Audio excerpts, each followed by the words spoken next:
Je pense que s'il m'a choisi, c'est qu'il a su que par le passé, j'étais arrivé et avec des mercatos réussis, on avait fait de belles choses. Aujourd'hui, on peut considérer qu'on est dans cette situation. J'ai pris le groupe d'anciens, je le regarde vivre, je leur ai dit, j'ai fait une causerie le jour où je suis arrivé. Et je vais analyser pourquoi, à travers ce que je vois, à travers les personnalités, pourquoi la Côte d'Ivoire n'est pas en Coupe du Monde. Parce que c'est un truc qui me choque. Parce que j'ai un match de référence. Je suis allé voir Côte d'Ivoire-France à Marseille. J'étais un candidat, donc comme c'est pas loin de chez moi, c'est un des rares matchs que je suis allé voir l'année dernière. Mais j'y suis allé me rendre compte de plus près.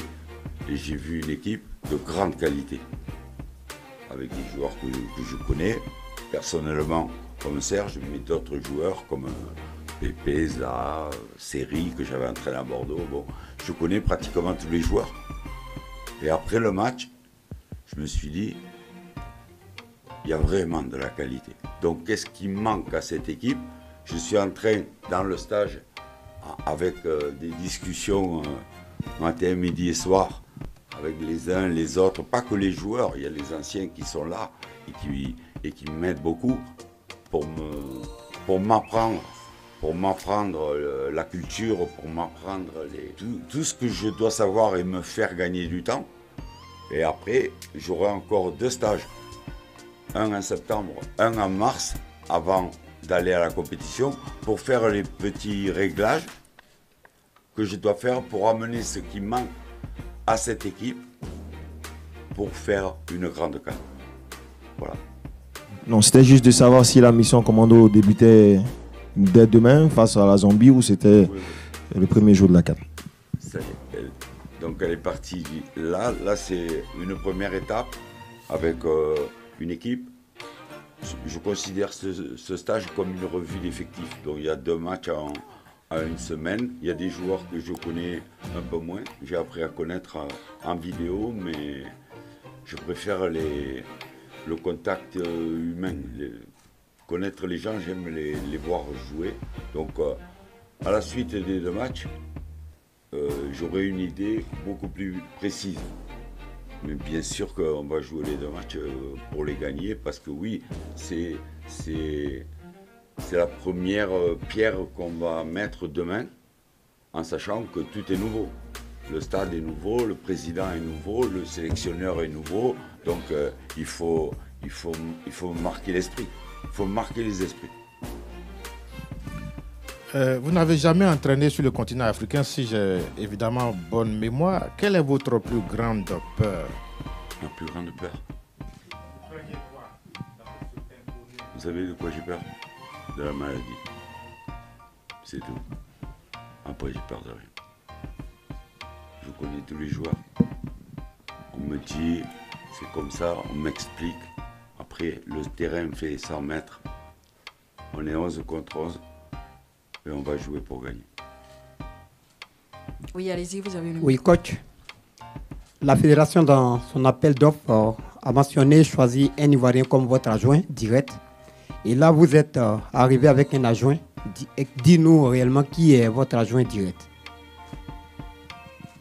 J'en ai 2. Vous savez le travail qu'il y a en sélection? J'ai l'habitude de travailler avec quelqu'un qui a la même vision du football que moi. Et Mers Faye, qui est encore à Clermont, parce qu'il a son dernier match, je crois, samedi, va arriver dimanche ou lundi. Mais j'ai 2 adjoints. Il n'y a pas de numéro 1, numéro 2. Quand j'étais l'adjoint de Laurent Blanc, je ne me considérais pas comme un adjoint. J'étais un bis. Et là, il y aura 2 1 bis parce que j'ai besoin des 2. Et ils vont s'entendre à merveille et Mers va beaucoup progresser avec nous. Ça, je vous le garantis. Merci coach. Allez-y. Alain Bottini pour Brut Côte d'Ivoire. Je vais poser la question au capitaine.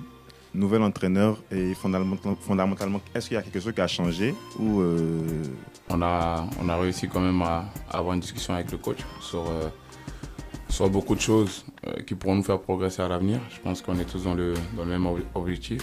On a reçu le président aussi il y a quelques jours. Donc là, le but, c'est de combler les manques, comme a dit le coach tout à l'heure, de repartir sur les choses, avoir une base déjà et gommer ce qui nous a fait défaut. Je pense qu'aujourd'hui, on est tous conscients qu'on n'est pas qualifié pour la Coupe du Monde.